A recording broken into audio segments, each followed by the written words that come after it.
میرے دوستوں، حضور صلی اللہ علیہ وآلہ وسلم کی حدیث بھی ہے جس کا مفہوم ہے کہ جب اللہ کے نبی معراج پر تشریف لے گئے تو آپ نے دیکھا کہ کچھ چیزیں ایسی ہیں جو اوپر سے نیچے آ رہی ہیں اور کچھ چیزیں ایسی ہیں جو نیچے سے اوپر جا رہی ہیں۔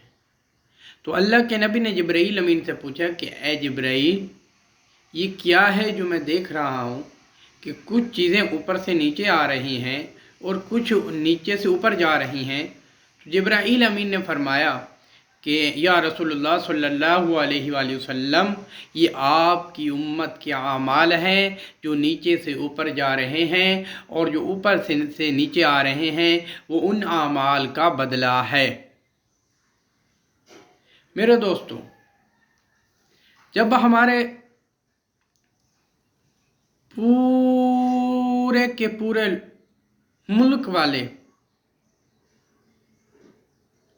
صرف حکمران ہی نہیں، صرف علماء کرام ہی نہیں، بلکہ سارے کی ساری عوام، جس میں مزدور بھی ہیں، جس میں ریہڑی والا بھی ہے، جس میں ٹوکری اٹھانے والا بھی ہے، جس میں معمار بھی ہے، جس میں استاد بھی ہے، سب جب یہ سارے کے سارے اللہ کے احکام کو حضور صلی اللہ علیہ وآلہ وسلم کے طریقوں پر پورا کریں گے، پھر یہ ہو نہیں سکتا کہ یہ ہمارا ملک بدحالی کی طرف جائے، پھر یہ ہو نہیں سکتا کہ ہمارا ملک فاقے کی طرف جائے۔ میرے دوستوں، اس لیے حضور صلی اللہ علیہ وآلہ وسلم نے فرمایا، آپ صلی اللہ علیہ وآلہ وسلم اپنی امت کو بہت ہی زیادہ تحائف دے کر گئے ہیں۔ اپنی امت کا مسئلہ کہ جو رزق کا مسئلہ تھا وہ اللہ کے نبی حل کر کے گئے ہیں۔ کیسے حل کیا؟ کہ آپ صلی اللہ علیہ وسلم کی حدیث ہے جس کا مفہوم ہے کہ جو شخص 5 وقت کی نماز اہتمام کے ساتھ پڑھے گا، با جماعت پڑھے گا، اہتمام کے ساتھ پڑھے گا، تو اللہ جل شانہ اس کو 5 انعامات عطا فرمائیں گے۔ ایک دنیا کے اندر اور 4 مرنے کے بعد۔ دنیا کے اندر جو ہے وہ ایک ہے، کون سا ہے؟ وہ ہے رزق کی تنگی ہٹا دی جائے گی۔ اور میرے دوستوں، آپ کو بتاتا چلوں کہ یہ رزق جو ہے یہ عربی زبان کا لفظ ہے۔ اس کے اندر ضروریات زندگی کی تمام اشیاء آتی ہیں۔ کھانا ہے، پینا ہے، لباس ہے، جوتا ہے، گھر ہے، گاڑی ہے، ان کی ضروریات زندگی کی تمام اشیاء رزق کے اندر آتی ہیں۔ کس پر یہ سب کچھ مل رہا ہے؟ صرف نماز کے اوپر۔ ویسے ہم سارا دن کھپ جاتے ہیں، سارا دن جو ہے مزدوری کرتے ہیں، لیکن جب کسی سے پوچھو بھئی کیسا وقت گزر رہا ہے، کہتے ہیں بھئی مہنگائی ہو گئی ہے، مہنگائی کی وجہ سے حالات بہت برے ہیں، کیا کریں؟ 1000 مزدوری ہے، 1500 مزدوری ہے، اور 1000 تک 500 تک جو ہے گھی پہنچ چکا ہے، چکن پہنچ چکا ہے، کیا کریں بھائی؟ گزارا بہت بری طرح سے ہو رہا ہے۔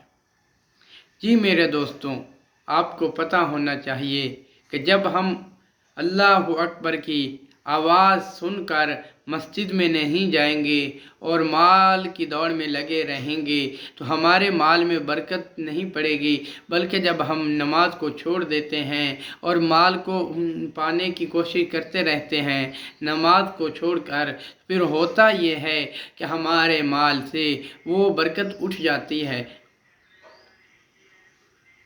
میرے دوستوں، میں نے تو دیکھا ہے مسجد کا امام 7000 تنخواہ لینے والا، 10-15 ہزار تنخواہ لینے والا، اور وہ بڑی خوشی سے اپنی زندگی گزار رہا ہے۔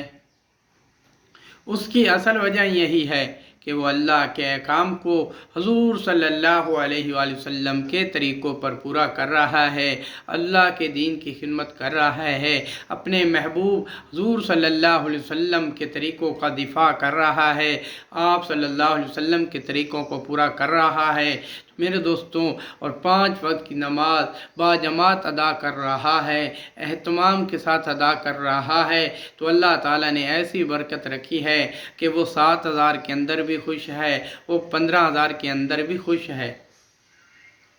لیکن ایک طرف 3 لاکھ 1.5 لاکھ تنخواہ لینے والا افسر وہ پریشان ہے۔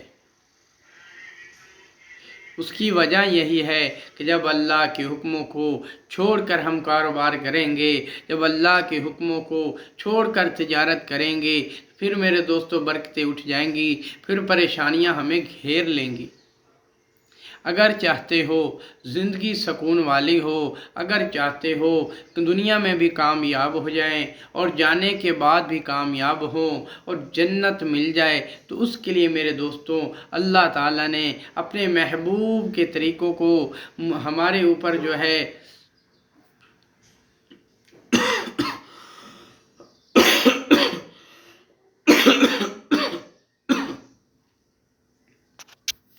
ہمارے اوپر نازل فرمائے ہیں۔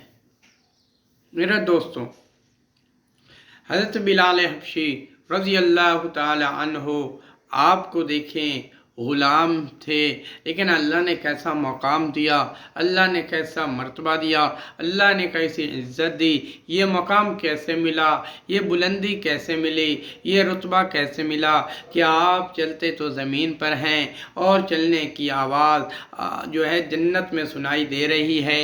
یہ رتبہ کیسے ملا کہ روایات میں آتا ہے کہ اللہ کے نبی حضور صلی اللہ علیہ وآلہ وسلم کی اونٹنی کی نکیل حضرت بلال حبشی رضی اللہ تعالی عنہ نے پکڑی ہوگی اور آپ نکیل کو پکڑ کر جنت میں داخل ہوں گے۔ میرے دوستوں، یہ سب اللہ کے احکام کو پورا کرنے میں اور حضور صلی اللہ علیہ وآلہ وسلم کی غلامی میں آنے سے ملا ہے۔ یقین جانیں رزق کا مسئلہ تو ختم ہو جائے گا۔ فرمایا کہ جو شخص کثرت سے درود شریف پڑھے گا، اللہ سبحانہ و تعالی اس کی تمام ضروریات کو غیب سے پورا کریں گے۔ فرمایا کہ جو شخص درود شریف کو صبح شام 10 مرتبہ پڑھتا ہے، اللہ کے نبی کی حدیث ہے جس کا مفہوم ہے کہ اس کے شخص کے اوپر میری شفاعت واجب ہو گئی۔ حضور صلی اللہ علیہ وآلہ وسلم نے فرمایا کہ جو شخص میرے اوپر 1 مرتبہ درود بھیجتا ہے، اللہ سبحانہ و تعالی اس پر 10 رحمتیں خود نازل فرماتے ہیں، 10 گناہ معاف فرماتے ہیں اور 10 درجات بلند فرماتے ہیں۔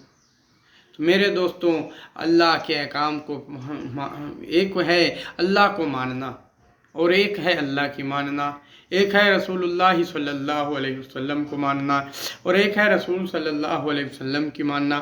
اللہ کو ماننا اور ہے، اللہ کی ماننا اور ہے، حضور کو ماننا اور ہے، حضور کی ماننا اور ہے۔